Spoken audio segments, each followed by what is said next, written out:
here with my buddy Cowboy Joe Boo, and as always, thank you guys for watching, commenting, and subscribing to the Joe Boo Sports Report. Without you guys, this literally does not work, and you know there is always drama when it comes to our Dallas Cowboys. I apologize for being a few minutes late. Had an event to go to, literally ran out of DC, got my behind back here, and I'm back here with you guys. And welcome in Liar Liar Pants for Hire. Let's get open for business here. Oh my goodness, man! Let me get this jacket off, man. I got to tell you, I absolutely positively hate getting dressed up, but we were actually at an event with the NFLPA and Major League Baseball. The unions getting together and basically talking about their grievances and working things out and enjoying the All Star event. You know, I got to be honest with you, I don't do. Oh, sorry. Sorry, guys. Didn't realize I didn't have the volume up there. Sound is up. No sound. Hello, guys. Mark Holmes here. Sorry, I literally just got in the door, taking off the jacket. Sorry, no sound, but oh, I'm looking spiffy. Well, I was actually in Washington, D.C. on Constitution Avenue on top of a roof overlooking the Capitol with the NFLPA and Major League Baseball unions. Yeah, I got it. We turned it up. Should be all the way up. Should be good to go right now. Hopefully the sound is good. Fix my audio.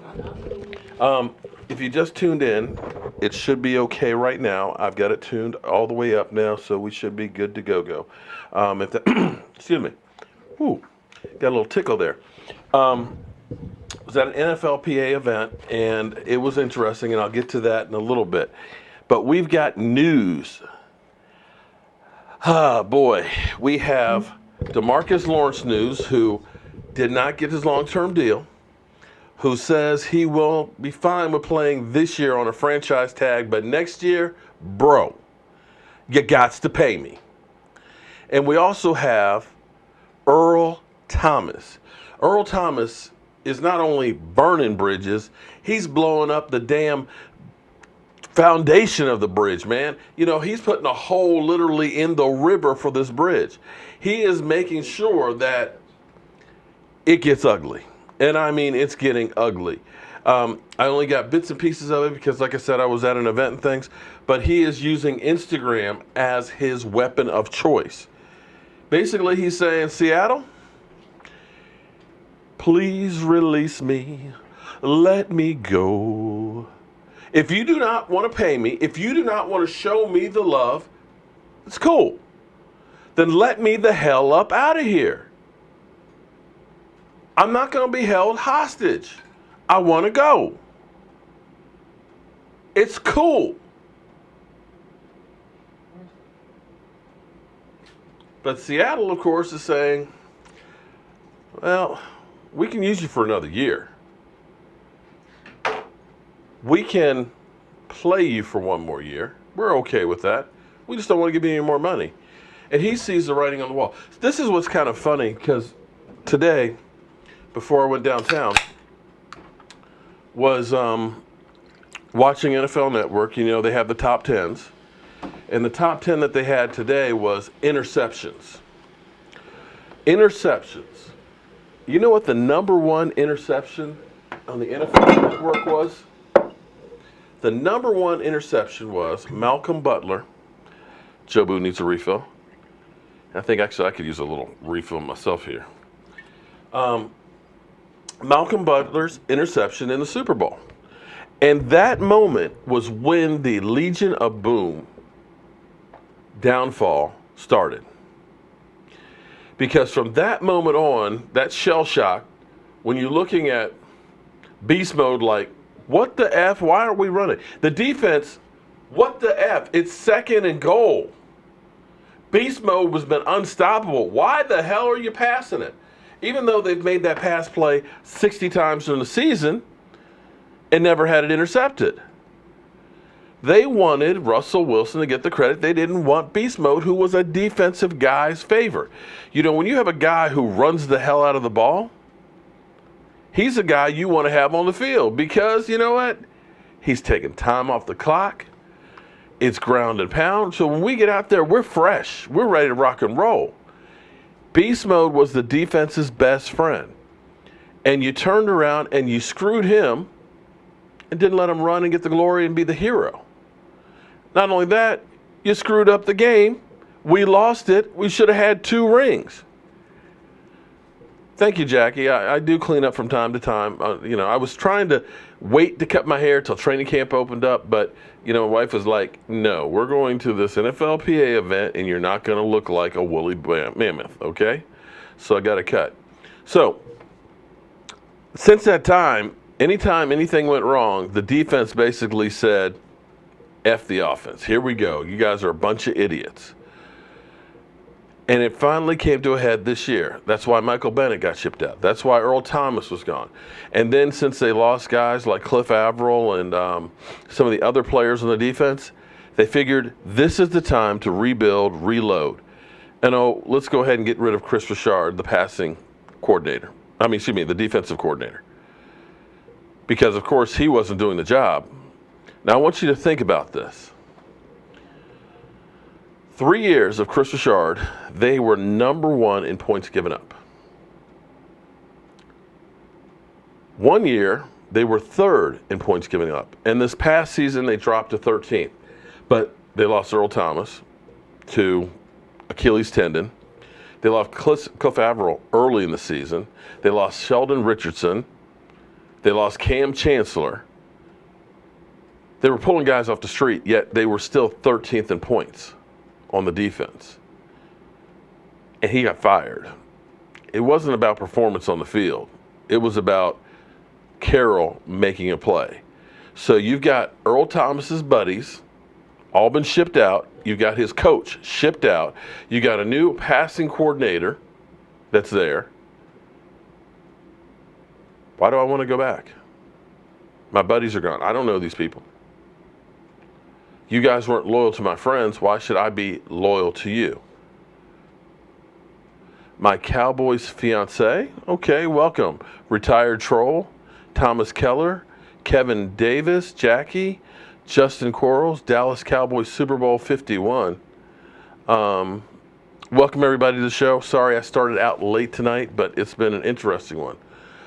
So, if you're a Seattle Seahawks fan right now, you're kind of saying, F you, I believe. I could be wrong.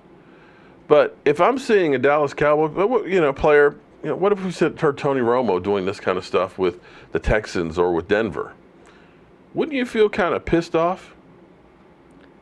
And I think basically what he's saying is I am not coming in. I'm going to have a prolonged holdout. Brian Broaddus said, well, he doesn't think he's going to pass up that $8.5 million. I don't know. Because when you get to his age, he's got plenty of money. Let's be honest. He's made plenty of money in his career. He already has a ring. He wants to come home to Dallas. He wants to have one more go-round. So I think in his mind, he's looking at it from the standpoint of, I only have so many years left. I got a ring. I don't want to waste a year playing for a team that doesn't want me. I'd be better served if I had to sit out the year and save that wear and tear on my body for one more year. That would be my conclusion, because clearly he is dropping, it's not breadcrumbs anymore that he's dropping. He's dropping M80s. He's saying to them, I don't want to be here if you're not going to pay me. Forget it. It's about as ugly as it can get.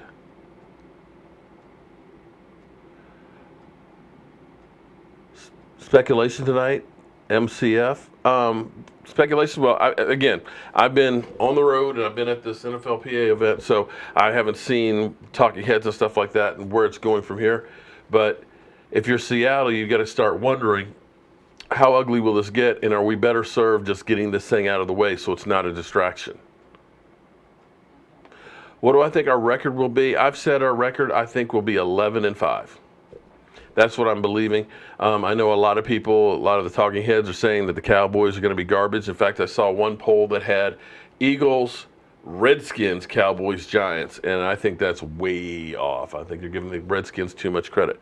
Now, what's interesting tonight, I'm here in Washington, D.C. I make no bones about it. I know a bunch of you guys say I'm not a real Cowboys fan because I'm not from Dallas.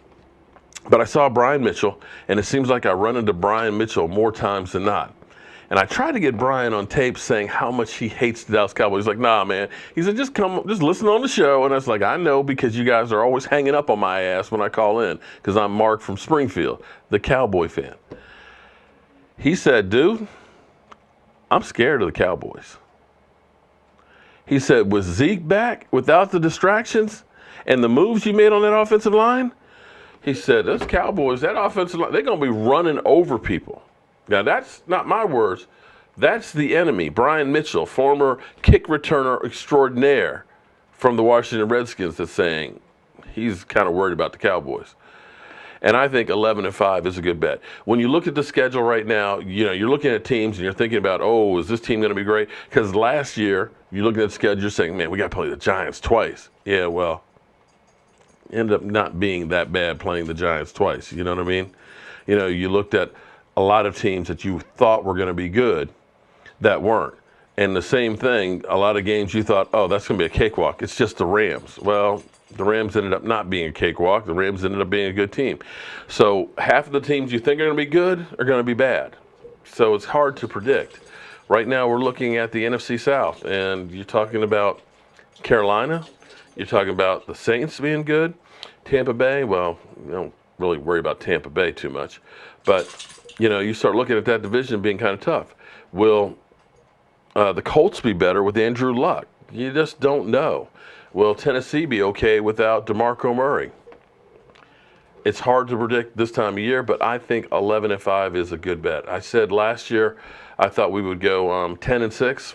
We went 9-7, missed the playoffs. ESPN Home Run Derby. Yeah, we were actually at in D.C., so half the people went to the Home Run Derby and stuff, and they had like a meet and greet with NFLPA and stuff, which was really, really cool. I'm not a baseball fan at all. I mean, I literally know nothing about baseball. So, like, Bobby Bonilla was there, and I was like, everybody, oh, Bobby Bonilla. I'm like, okay. All right. Thomas Garrett, you think we're going to go 12-4? We're going to steal a game that we're not supposed to win. Yeah, and we'll probably lose a game that we're not supposed to lose, too. Well, yeah, we won't have Scanders this year, so that's actually a plus. I like that. 11-5 if Garrett stays out. Okay. I think we're going to be okay. Here's why I think we're going to be. Oh, one other thing before we get to why I think we're going to be okay. Sorry, mouth's dry. Talking too damn much, believe it or not. DeMarcus Lawrence has said, I'm okay with the franchise tag for this year, but I will not play next year on the tag. So that means you're going to have to work out a long-term deal or let him go. PA Boy, we definitely will be doing a prediction for not only for the Cowboys, we'll do one for each of the teams of the NFC, and we'll do a whole NFC East breakdown as we get closer to the season. Cruising 26. Cowboy fans are so delusional.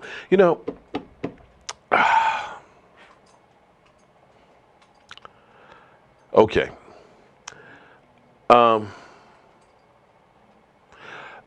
Here's the thing. I don't live that far from D.C., and we left at about 8:30, so it's not that far of a drive.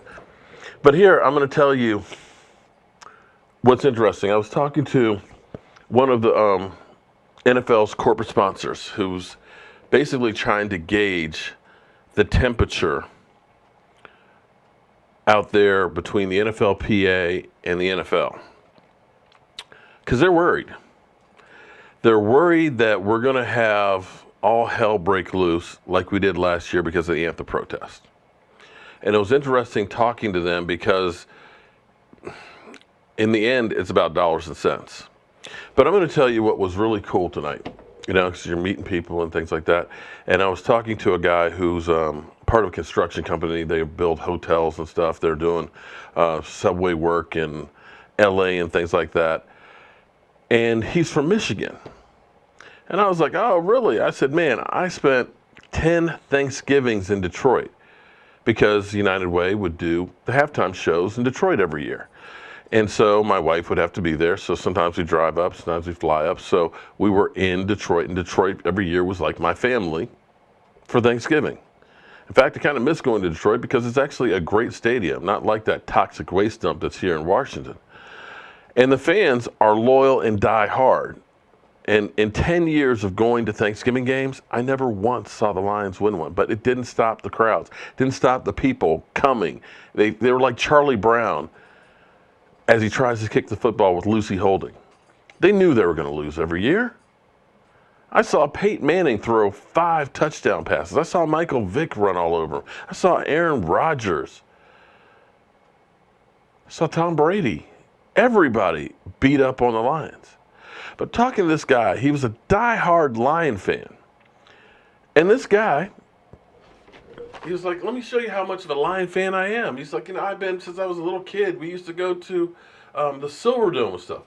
He pulls up his arm sleeve. He's got a lion tattooed on it. And that's what it reminded me and brought it back, because my first memories in life were growing up, sitting next to my dad, watching football. Seeing him talking trash with Redskin fans and things. Sundays, having friends and stuff over. Football was the great equalizer. Some of the greatest things that I can think of in my life are related with football. But somehow, football has become a weapon. And that's tragic. Think about every single day how you guys, during the off season, look for videos that I do. I'm nobody. I'm Joe the fan. I'm you guys. But we literally, in the off season, day after day after day, can't stop thinking, talking about football.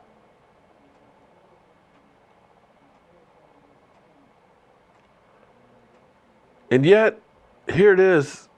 All of these companies are on eggshells right now. They're worried. Is this going to be ugly? That's going to cost my bottom line? I ask all of you fans, the people that I reach, and I know that's a small portion of NFL fans, but don't fall into the trap of letting this be a divisive thing. There are real problems in our country. We are the greatest country in the world, but we're not perfect. I would not want to be anywhere but here.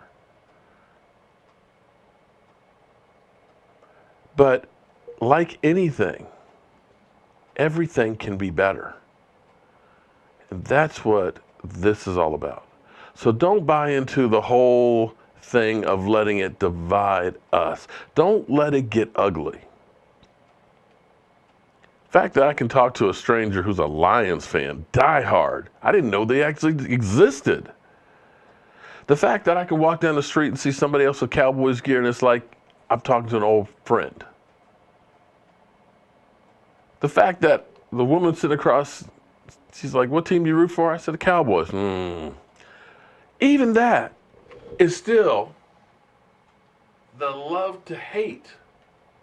It's football. So don't buy into this, because it's going to be coming. It's going to be coming, so be prepared for it. So welcome in, everybody. PA boys. Well, there are a lot. You know what? Players are nobodies until they become somebodies.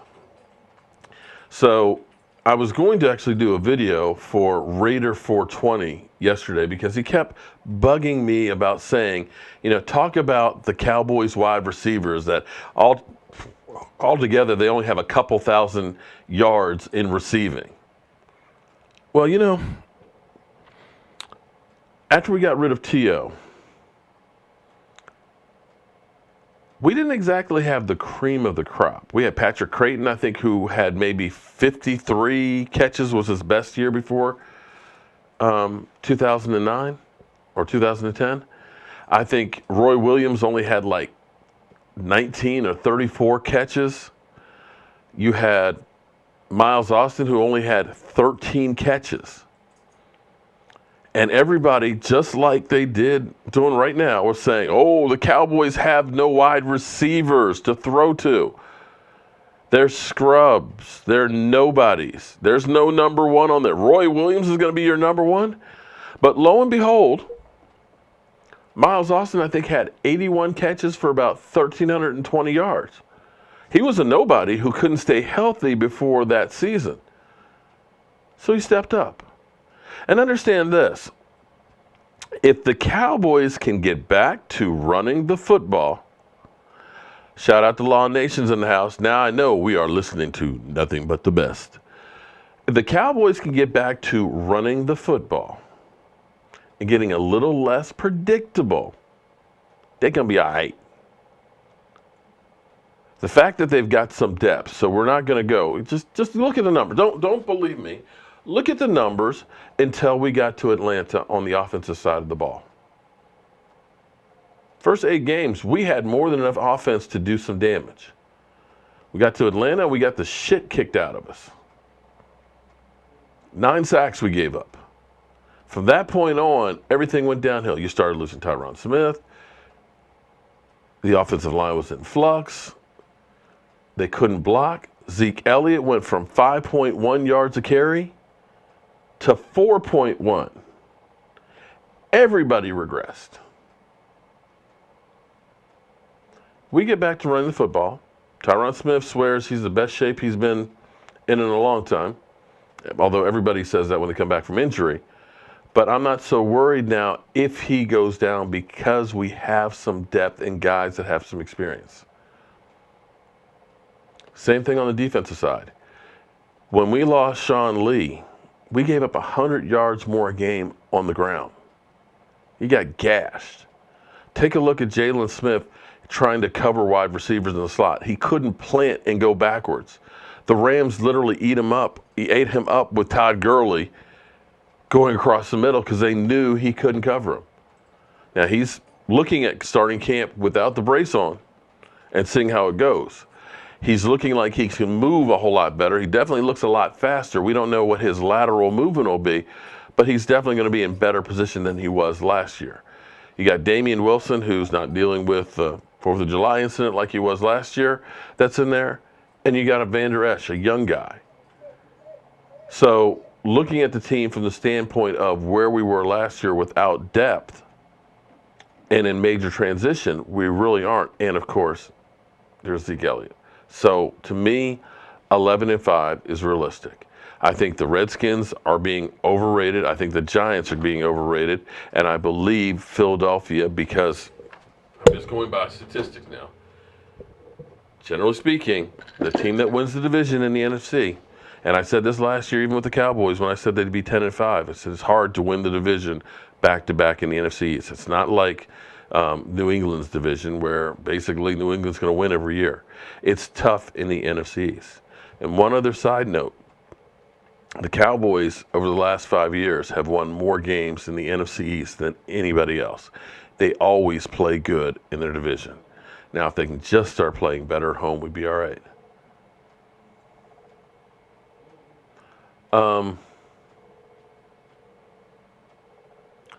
Well, it's going to be interesting with Wentz. Okay, I know they're penciling him in as a starter for week 1. You know, you better hope he doesn't have some rust because I know how fickle some fans can be. And if he comes out and he's not real good, you can see people start calling for Nick Foles. Do I think Tony will be on our coaching staff?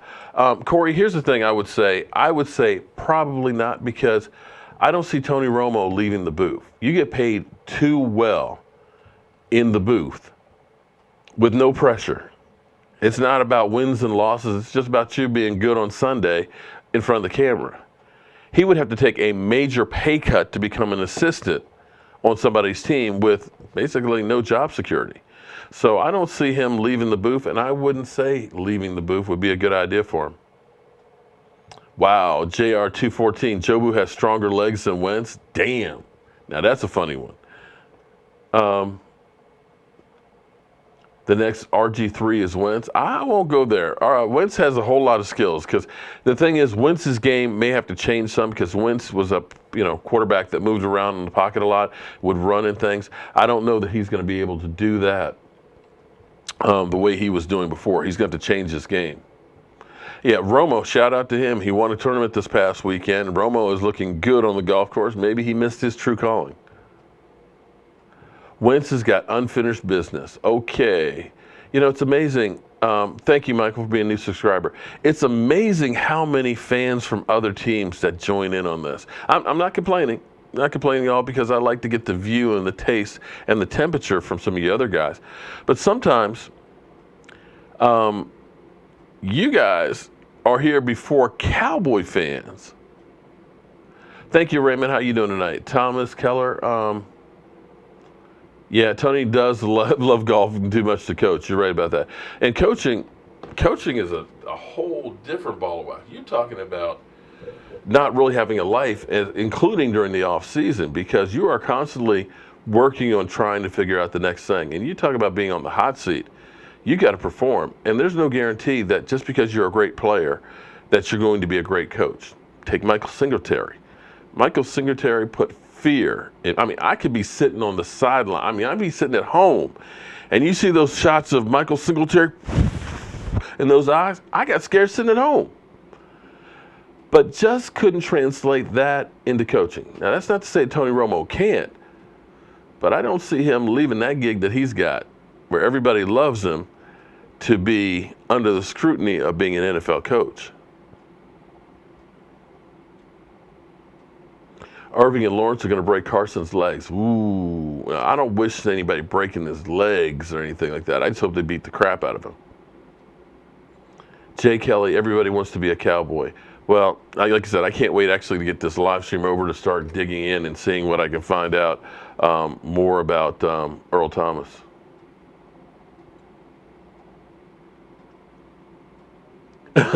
Killing them softly, I like that. They're scared. They're just not saying anything but garbage. I like that. Thank you, everybody, for the love tonight. Are you guys excited as I am that next week, that literally next week, training camp opens up and we're 54 days, 18 hours, and 48 minutes away from kickoff of the season? I can't believe it, man. It's just like it's here. I am so excited that I am literally ready to bust. Michael Gallup is going to be an interesting thing. Here's the problem with Michael Gallup is it seems like we have some positions that we just have way too many guys. Wide receivers, I love his size, I love his length and things like that, but it's going to be a numbers game on who they're going to keep. Now, some people have also been talking about, well, maybe we should take Rico Gathers and try him out at wide receiver. It's like, well, we got 4 tight ends and you got like 11 wide receivers. I think maybe you need to keep him at tight end because we got a log jam at wide receivers. You're going to let go some guys that could possibly be picked up by other teams, and Michael Gallup, I think, is definitely one of them. But you can't keep everybody. It's almost the same thing as far as defensive tackle and the defensive line. When you start looking at some of these positions, we have too many guys. You look at Charles Tapper, a guy who we've thought a lot about. I think he's going to be an odd man out. But unfortunately, sometimes you end up letting guys go like a Danny Amendola, and there's not much you can do about it because you go by where these guys are now, who fit your system, and do I think they're going to be the best fit for us? And it's a crapshoot. I need a Cowboys line sled in my backyard. Yeah, that would be cool. Last Jedi, man, I have been excited. We started doing this clock, I think, around 98 or so, and I can't believe it. We're down to 54. So it's like I can't wait till we get under 50. But yeah, it's getting me excited too. Well, Justin, I'm glad you like Dak's confidence because it doesn't seem to be that too many other people have much confidence in Dak, much less our offense. The fact that most offensive polls have the Cowboys' arsenal at 29th or below And I'm kind of like, are you sure about that? And it's like, is that a real poll or is that a poll to get people talking?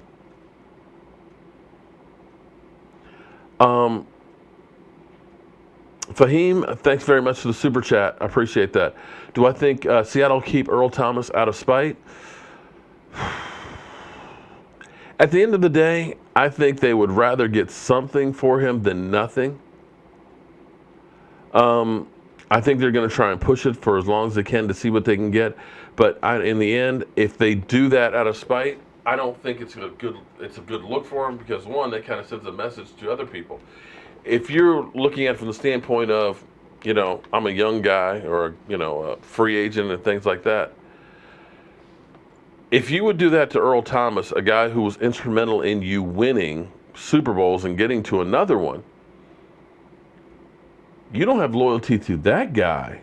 You basically took Richard Sherman, knowing he was going to tear his Achilles, and then played him till it tore and then said bye-bye.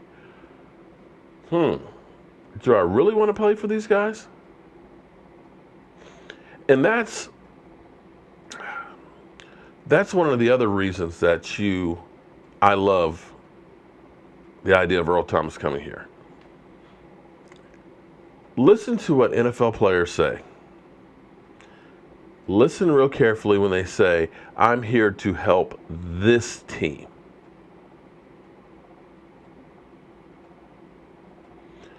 We are fans of the Dallas Cowboys. Well, except for you cockroaches that are here, that are just here to troll. We are diehard. We bleed blue.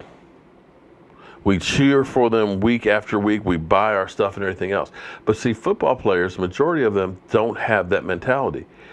And I can't say I blame them because football it's a business. If Jobu is a jobber, okay, that's a new one. Football will play you and use you till we can't use you anymore. And if we can cut you and save some money, bye. So there's no loyalty to the team from the team to the players. So the players in return are kind of the same way. I am a hired gun. I play for whatever team pays me the most money. This is a job. I go in, I do my work, and that's it. But Earl Thomas, you can see the passion in Earl Thomas. You can see that guy because he loves the Dallas Cowboys. You can see that guy giving it all to the team because he wants to be here. It's not very often that you get a chance to pick where you want to be. And this is the guy who wants to play from his hometown. Justin, thank you very much for the super chat. I appreciate that, man. Look, man, I'm just a Dallas Cowboy fan that loves talking football, so it's not like it's a good job or anything. It's just what I do. I love football. I am a football addict, man. If I'm not talking about football, I'm getting the itch, man. I'm going crazy. That's why tonight was so incredible to be there, NFLPA, talking to Demar Smith and the people and stuff, and just thinking about football, thinking about training camp opening up next week. I'm going crazy, man. It's going to be so much fun to just sit here, come home, turn on NFL Network, to keep checking the phone. Somebody got hurt. Oh, there's a trade made. Oh, who got cut? Guys, it's here. In 54 days, we'll be in Carolina. What's the deal? What's Wizzy Wonka? The deal on what? Cody Allen. I get lots of messages. Which message are we talking about, Cody?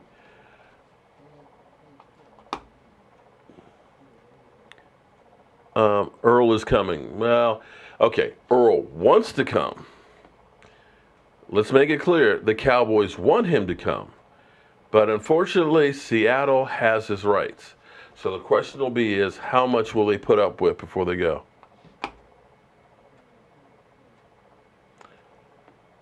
Really, Leroy? Come on, man. I don't know. Leroy Brown, I'm glad you guys can't see that comment. There's actually a filter. So when you say that you want to see my blank to blank, or you say F this or nig that, whatever, it's not going to post those. Leroy Brown, you got to be like some 12-year-old kid or something or other that's just trying to get attention. Did your mama not hold you enough when you were a baby? Oh, yeah, I saw that. Cody, actually, a lot of people said that to me. Where he's, if you're talking about the one where he's lifting weights and basically saying that you got no loyalty to me, let me go. I saw that one, but yeah, it's getting ugly. I'm can't wait to actually get off here so I can start doing some more research and talk to some friends and stuff and see if I can gauge this a little bit more.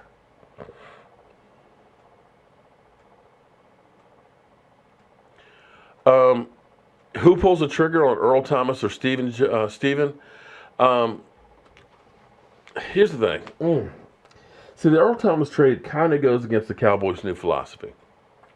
And I'm going to tell you, I think the Cowboys' new philosophy is Stephen Jones.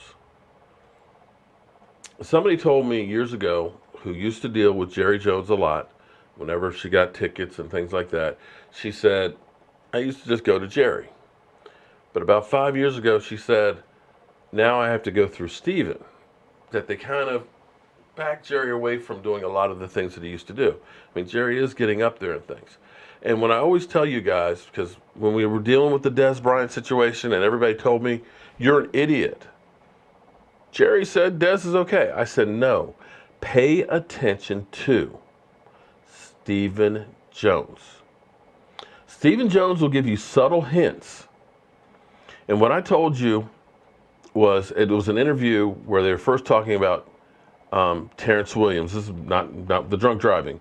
When he first was injured, Stephen was kind of, yeah, he'll be okay. He's getting it worked on. Ha ha ha ha. And they said, and how about Des Bryant?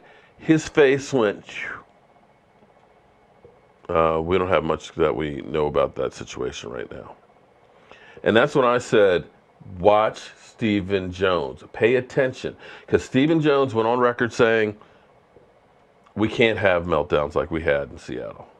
We can't have off the field distractions. And he even went on further with Zeke Elliott, that same thing. We can't have off the field distractions. And I think that was a shot across the bow, because I think Zeke Elliott got the message, because you don't see Zeke Elliott in the club getting tipsy anywhere. No more Boobygate. And the only thing you see Zeke at is autograph signings, buying sneakers, and doing charity work and working out. Stephen Jones runs this team. Stephen Jones also said we may look at adding safety. We'll look at it. So, in my mind, because the Cowboys had the opportunity to get him for the second round pick, but they were wise enough to say, Connor Williams is there. Connor Williams, first round talent, we can get in the second round. Probably be here for about 10, 11, 12 years. Let's draft him. Earl Thomas, 2, 3 years. Value for that. You're better off with Connor Williams than Earl Thomas. Jason, if you go to my website, www.cowboyjoeboo, you can actually order some. I haven't gotten them in yet. I'm still waiting. Dude is taking forever to get me my shirts printed, but you can order some there. So Stephen Jones is the real power of this team. And I think Stephen Jones has entrusted Will McClay with a lot of the work on this team. Remember, Jerry Jones was on vacation in North Carolina when free agency started. When we started bringing in free agents, they were still on vacation. It was Will McClay who was there running the store. And I think that Stephen Jones basically is going through Will McClay and having Chris Richard. They know the real deal with Earl Thomas. Anybody knows Earl Thomas better than it's Chris Richard. And if Chris Richard says he's the guy that'll make this thing over top, I think the Cowboys do it. The question will be is how much will it cost? Brian Broda said the Cowboys had an offer for a number 2. If it was a number 2, I think right now Seattle would take that, because they were going to take that at the draft. Because you're not going to get a number 1 for him.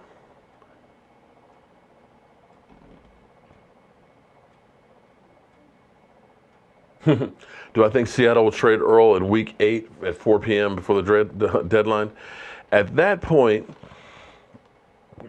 I'm not sure they'd get that much at that time. I really don't, and I don't think it's going to go that long. Boomer Sooner, man, you're going all in on liar, daggone.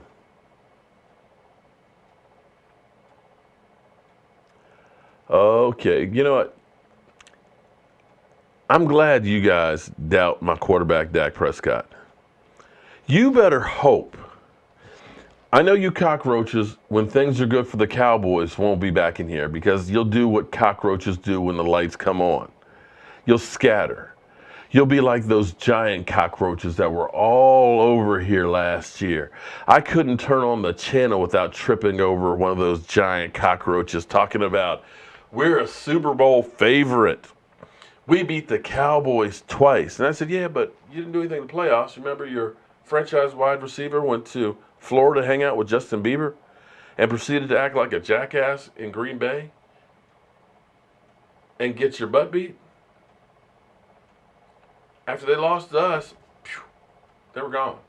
So I know when Dak comes out this year and the Cowboys are winning games like crazy, I know Steamin' Willie Beeman, Philly Fanatic, Raider 420, all of you guys will not be in here like you are. But here's what I say. Because win, lose, or draw, I'm in here right after the game. If you win, congratulations, you were the better team today. I'm here, whether they win or lose, taking flack. I've been taking flack all off season, defended Dak Prescott the same way I defended Tony Romo. But if you're going to talk the talk, walk the walk when you lose. Don't be a fair weather bandwagon fan. Be there supporting your team all the time. That's all that I ask.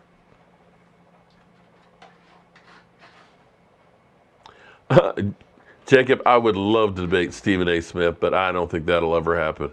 Didn't you try on that I tried the competition, and guess what?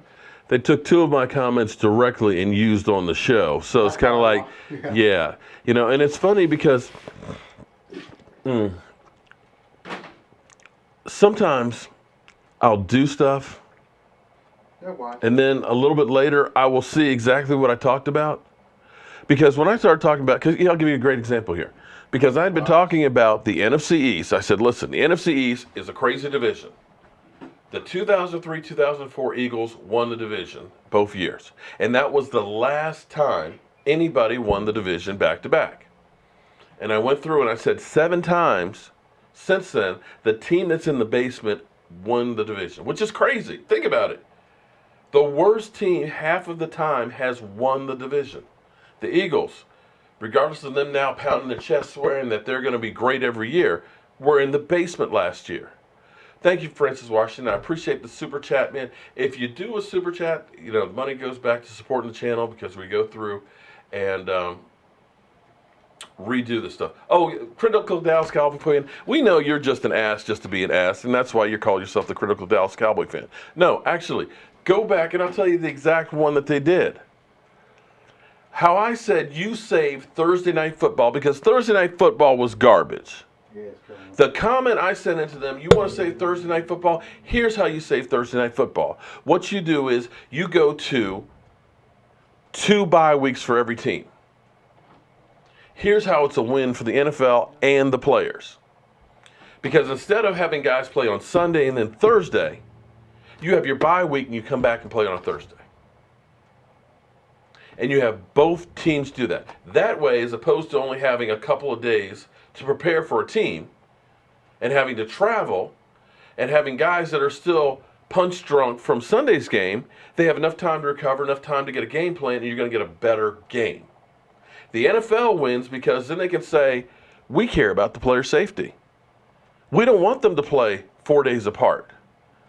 They also win because instead of it being a 17-week season, they get another week worth of revenue. Yes, your team won't be playing 2 weeks, but when there's teams not playing, people are still watching football.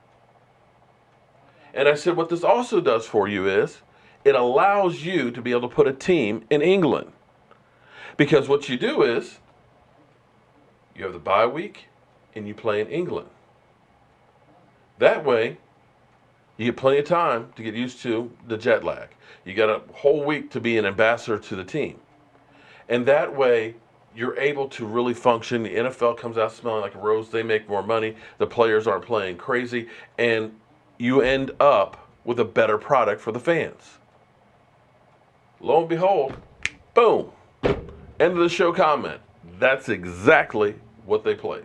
Exactly verbatim. So, critical Dallas Cowboy fan who just likes to be an ass for an ass, if you don't like what I say on here, if you don't believe what I say in here, feel free not to watch what's going on in here. Sometimes some of you guys, I guess he's another one that he just didn't get enough attention from his mama. EB. Oh, well, thank you very much. I got to be honest, looking sharp tonight, sir. Let the trolls die out. They won't die out. They won't. But it's okay. They just look like assholes to be assholes. But I appreciate the super chat. Personally, I got to be honest with you. I hate dressing up. I hate wearing a suit and tie. I've already told my wife, if you bury me in a suit and tie, I will be back to haunt you. That's no joke. I would rather be in a t-shirt, a pair of shorts, just kick back and relax, because one of the things that I always say, and this is my philosophy, is I don't give a fuck. Excuse my language. I'll go out dressed the way I am. My hair looks jacked up and all that. If you don't feel the need to talk to me when I look at my worst, then why should you talk to me when I'm at my best? That's when you know somebody really cares about you, is they're not looking for how much money you have or what kind of car you have or what kind of clothes you have. They want to know the person. And understand there's a big difference of somebody wanting to know the person versus an image. Oh, we definitely need to show that one. Shout out to Rasputin. Oh, man, I've got my Cowboys bow tie now. In fact, I've got a Dallas Cowboy tie that's in a glass case. I need to put a sign on there, break in case of Super Bowl, because I'll definitely wear that one to the Super Bowl. Watch your mouth, Jackie is here. You're right about that. Eagle Jobu was eating horse poop with the other Eagle fans. Damn, that's cold. That's what, that's what's funny. I think Zeke is going to be a beast this year. Zeke is in shape. I think his mind is clear. He's got all this crap behind him. And I think he wants to show the world. And think about this. He only played the last 2 games after having 6 weeks rest. That body does not have that many miles on it. So he's going to be ready to rock and roll come Sunday. And he's going to be on a mission. Now think about this. He had 5.1 yards a carry in 2016. 2017, thank you very much, Ronaldo. I appreciate the super chat, man. Make sure if you guys do a super chat that you leave a question or a comment or something, so that way I can be sure to put it out there. But I appreciate all the super chats. Thank you, everybody, because we're going to be looking at buying some more equipment for the channel. I got some more stuff. I've got to get those other shirts out. I'm having a problem because I've got the shirts that I owe you guys in frames, but I don't have a box that I can send them in, and it's hard to find one that's big enough because it's like 13.5 by 12 are the framed boxes. And I need to go someplace to get them made up so I can get those out. But I have some other stuff that I want to give away to you guys too. EDP is jealous of Joe Boo. Okay.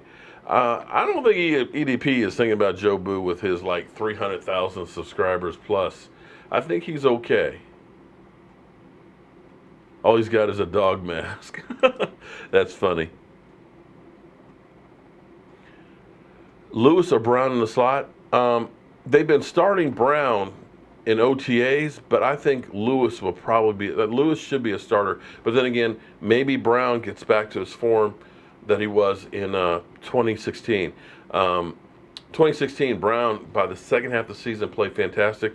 Don't know why he slumped so bad in 2017, but maybe with Chris Richard there, I'm thinking that that defensive backfield is going to take a big step.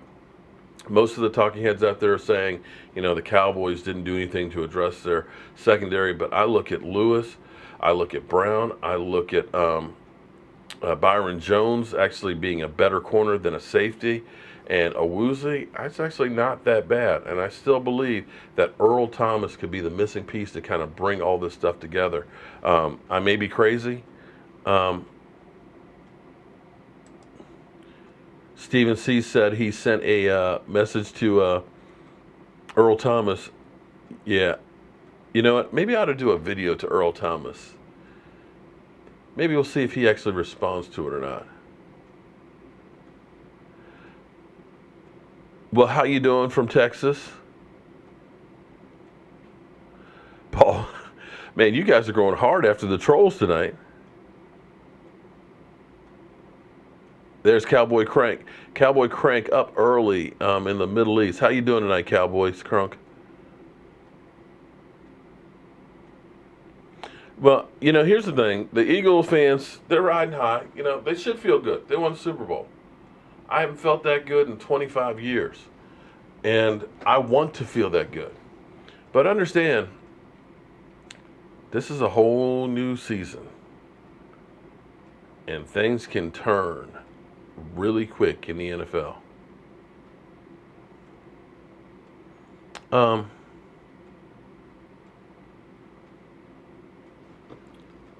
Wow, critical Dallas Cowboy fan.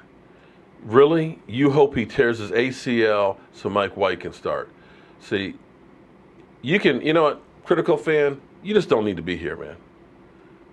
You clearly, you know what, I don't care who you're talking. Like I said, Carson Wentz, I don't wish injury on these guys. The fact that these guys do what they do, and when you start seeing some of these players after football that are fucked up, and I mean they are fucked up. When you see a Roger Staubach with a pinky that's like an S. When you meet some of these guys that are punch drunk, no. I don't wish that. I don't care if they're a Redskin player or what. You don't wish injury on anybody. You were just an ass to be an ass, and I don't need that in here. I don't like to block people, and I'm sure he's just going to come back through with another profile because you're not man enough to even put your picture on your profile. I put my face out here. Everybody knows who I am. I walk in public, people see me. You're not man enough to even put your face out there. And to go through and say that you wish that somebody would break or tear their ACL, you're a piece of crap. And I do not need you here. Remember, guys, there are hundreds of thousands, if not millions, of YouTube channels to be in.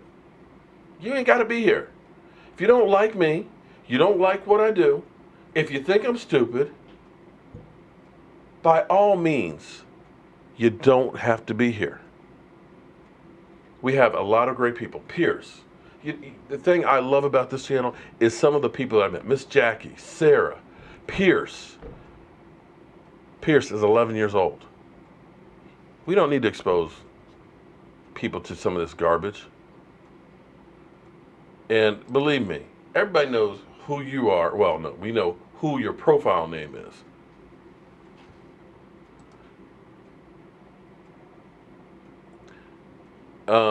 I hit him from the channel, but but always say, here's the thing, and one of the reasons I don't like to block people is they always just reincarnate themselves as something else. I still got somebody, and it's got to be a little kid because it's summertime, they're out of school, and their parents left the internet open, who's always talking about wanting to mess with my rear end and this, that, and the other. It's like, come on. I mean, seriously, we love football, but I don't want to see guys just screwed up just to be screwed up.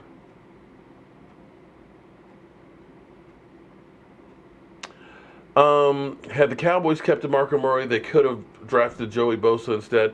Possibly. But you would still be now looking at a running back. His numbers were still going to hit. Because here's what you got to understand about, and this is going to be difficult because everybody's talking about, well, we got to pay Zeke Elliott. Take a look at what the Steelers are doing with Le'Veon Bell. Yeah, Le'Veon Bell's incredible back right now. But running backs get old overnight. Very rarely do you have an Emmitt Smith anymore. So you start looking at it and saying, about 28, just like wide receivers, when running backs really start slowing down. So do you try and make a mega contract for Zeke Elliott? Now, I know he was only 21 when he got here. We know he only had 10 games on last year, but then you start looking at it and saying, do you make a mega deal for a running back? And that's where the Steelers are. We're okay doing that franchise tag for you.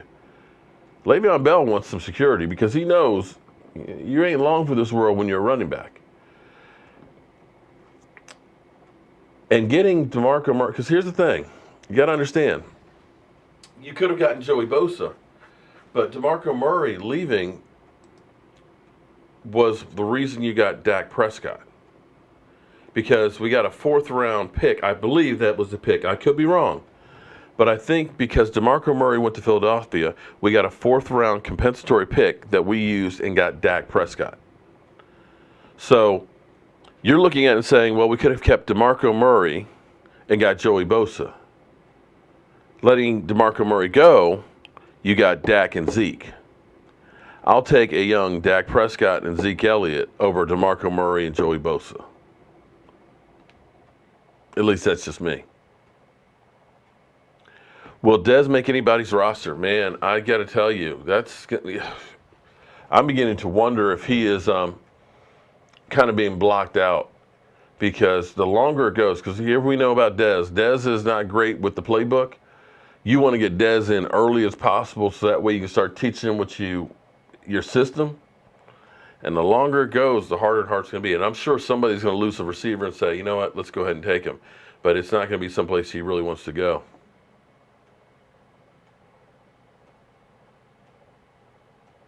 Kenny Vaccaro. Well, here's the thing. I talked about this before. This is what we're talking about at the NFLPA. The anthem protests. It's a wedge thing. I hate to talk about this, but here, understand this. Like I said, I love the country. I think it's the greatest country in the world. I don't want to be any place else than here. But there are problems, not just black. There's all kinds of problems. I would say there's more problems, difference between wealthy and poor. And that's what the protests were about. It's just about making sure people are held accountable. It's not about hating all the policemen. There's some bad ones out there. Just like there's some bad doctors out there that'll end up, injecting you with all kinds of shit that they shouldn't be and charging you full price for cosmetic surgery. Just like there's bad dentists or bad cooks. They're bad people and everything. And what Kaepernick and Kenny Vaccaro, Eric Reed are trying to help shed a light on that so that way there's equal justice for all. But it's been turned into you're saying F the military. So the problem here is Kenny Vaccaro, as well as Eric Reed, were part of the anthem protests. Jerry Jones is staunchly against that. Jerry Jones will not have that on his team. So those two are not an option. Yeah, I am infinite. You're right. There's a lot of trolls, the troll cockroaches in here. And that's where it's, unfortunately for the NFL, the players, and everybody, it doesn't matter what you do. It's going to be a no-win situation. So it is what it is. But that's why we won't sign Kenny Vaccaro or Eric Reed. And I doubt it might be that neither of them get signed. But what I ask you to is, and again, a lot of people misconstrue what has happened on that. Understand that Muhammad Ali, float like a butterfly, sting like a bee. Everybody loved Muhammad Ali now. Muhammad Ali got death threats. They wanted to kill Muhammad Ali. They wanted to lynch Muhammad Ali back in the day. He was hated. And unlike Colin Kaepernick, who was told by a Green Beret Don't sit, kneel, and show a sign of respect. That's what we do for fallen comrades. I mean, fallen soldiers. Excuse me, comrades. Jeez, thinking about Russia too much. He never once said, F the military. Never once said anything negative about the military. Muhammad Ali did. Muhammad Ali refused to fight for this country. He basically said, fuck, excuse my language, the army, or your army. You're my oppressor. The Viet Cong ain't done nothing to me. You have. Screw you. In which case, he got convicted, jail, lost his boxing license. You want to know why there was a Thriller in Manila? The Rumble in the Jungle? Because he couldn't fight here in America.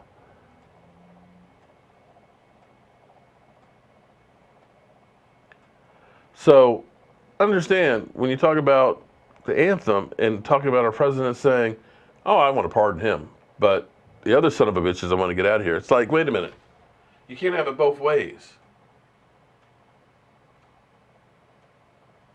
So, that's where I don't want to try and divulge in it because it's a no-win situation, you know, being a black man.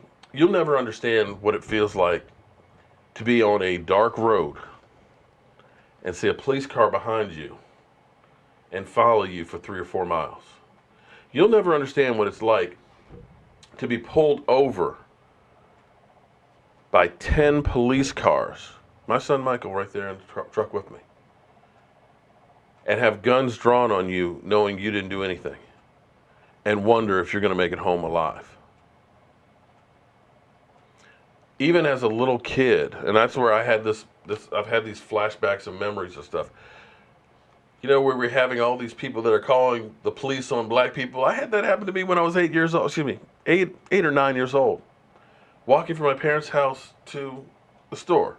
Woman comes running out and grabs me by the arm. You son of a bitch, you stole my purse. I'm like, oh, I just live next door. I'm going to 7-Eleven. And she's screaming and yelling at me until she realized that, oh, your mother buys plants from me. Sorry, my mistake. Her purse was in her car and somebody stole it. Immediately, she grabs a little black kid and says, you stole it. That's what you may not understand if you haven't been in my shoes.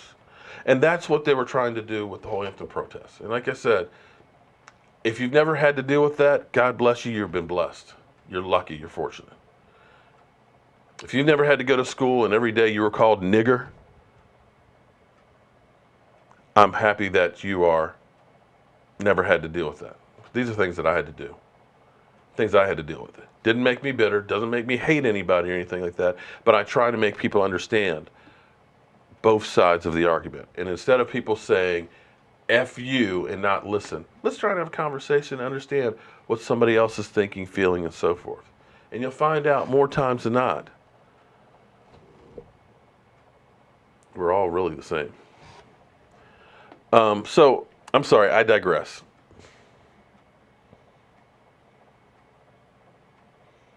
The South is worse than the East Coast? Okay. Steeman wasn't here when the channel started. No, actually he was not. You are right. Harold, just ignore the trolls, man. Here's the problem.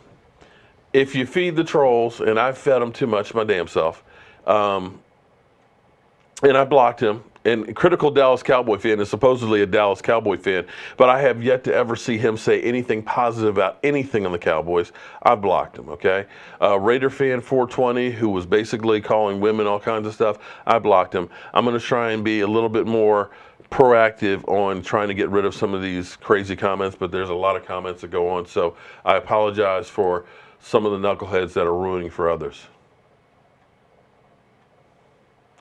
What's funny is Steamin' Willie Beeman, I got in trouble for saying, after I thought the camera was off, that Steamin' Willie Beeman is not even black. So understand, I get it both ways. So yes, Steamin' Willie Beeman is not actually a black guy. And he says he gets called the N-word all the time because of his pick.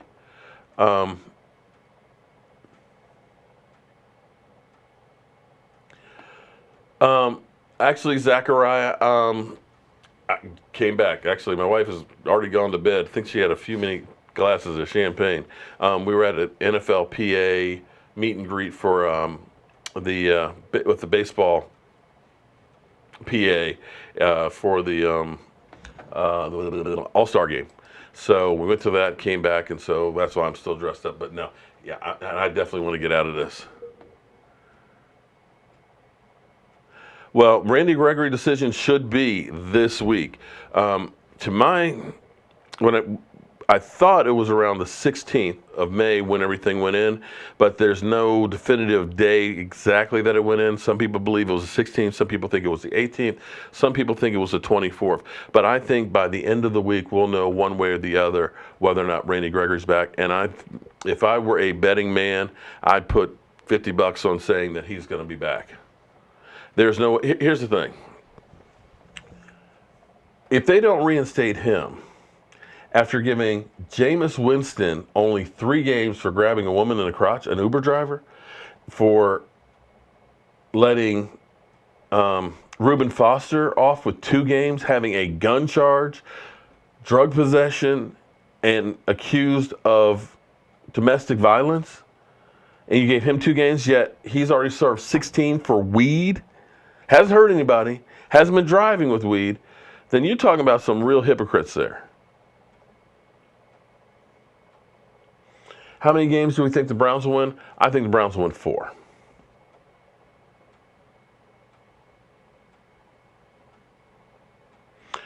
Well, Shay, actually, I do believe Taco could. Because here's the thing with Taco, and I know a lot of people think that he was a bust last year, but first half of the season, he didn't get a lot of reps. And he was raw. He's still kind of raw, but he's going to learn a lot more than he had last year. The fact that you have a DeMarcus Lawrence, who actually in quarterback pressures had 17% of the time led the NFL, he is going to help make him better when he gets on the field. Leon Lett. Yesterday, I asked him, or Joe Boo asked him, who is his breakout player? Who do you think is going to be the biggest step up on the defense? He said Taco. If Leon thinks that and would say that, that says a lot. But the way he came on, first half of the season, he had 5 tackles. Second half of the season, he had 14 tackles, 3 sacks, and a forced fumble. So you could see he was swinging up. So hopefully he takes off where he was and he continues that growth up. He's got the size, he's got the speed, and he actually has a quick first step. And if he can get a move or 2 in there, I think he's going to be okay.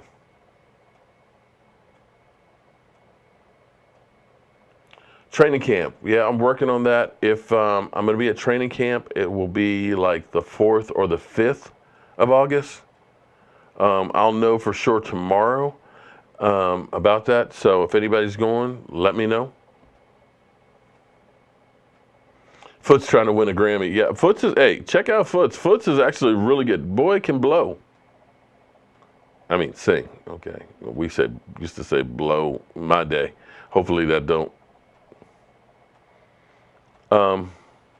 What's up with Terrence Williams? Well, we'll see how he is as far as his foot being ready for camp, and we'll see if the NFL does anything as far as suspending him. My thoughts about going out modes?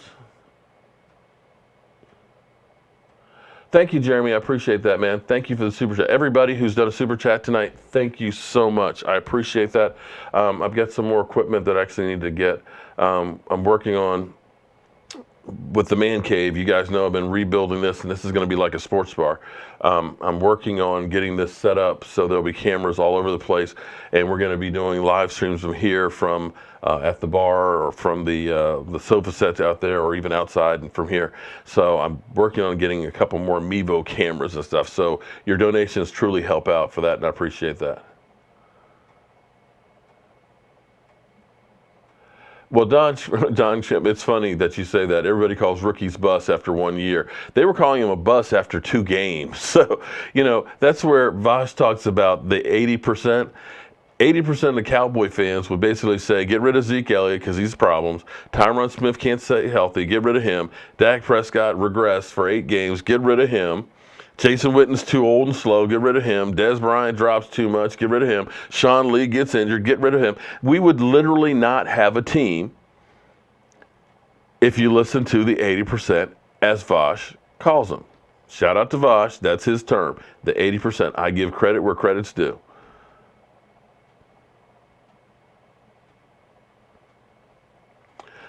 How will a rotation defense like the Eagles deal with an offensive line like the Cowboys? Oh, that's going to be a really good question.